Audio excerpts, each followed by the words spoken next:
আজ আজকে রাত্রে একটা মজার একটা স্বপ্ন দেখছি। কি? কত ইন্টারেস্টিং স্বপ্নটা, শুনি আগে। আসুন না কিন্তু আবার। আচ্ছা, হাসবো না। স্বপ্নে দেখি আমি একটা বাইক কিনছি, বুঝছেন? বাইক কিনলে পরে এই যে মসজিদটা আছে না, ওই যে আমার একটা সাধারণ বোর্ড আছে তৃপ্তি, হ্যাঁ বাড়িতে আসছে। ওর বাড়িতে এলে হ্যাঁ মসজিদটার মধ্যে যাইবো, এর মধ্যে কত পড়তো।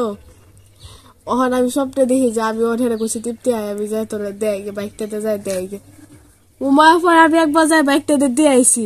হ্যাঁ। ফাঁসারের রাস্তাটা আছে না, মন্টু ভাইয়ের বাড়ির দিক দিয়ে রাস্তাটা, আমরা বাড়িটারি রাস্তাতে আমি আবার ঘোরাগাড়ি করতেছি না। এই রাস্তাটাতে বাইকটা লয়ে কমপক্ষে বড় ফাঁসি আমার করতেছি, যে কোনো ব্যক্তির এই জায়গা থেকে আরেক জায়গার মধ্যে নিয়ে দিতেছি। কিতা যে কুয়েব, কি সুন্দর যে একটা পরিবেশ। আর আমি খালি যে এই প্রান্ত থেকে আরেক প্রান্তে খালি শুধু খালি ঘোরাগাড়ি করতেছি। আমার বাড়ির একটা মানুষও আমি দেখছি না স্বপ্নে। আমারে দেখছো না? না না, এত দূরের কথা কেউ দেখছি না। ওরা দুরা বাইক চালাইছো? পুরা দূরাটা বাইক তো আমার কত সুন্দর চালাইছে।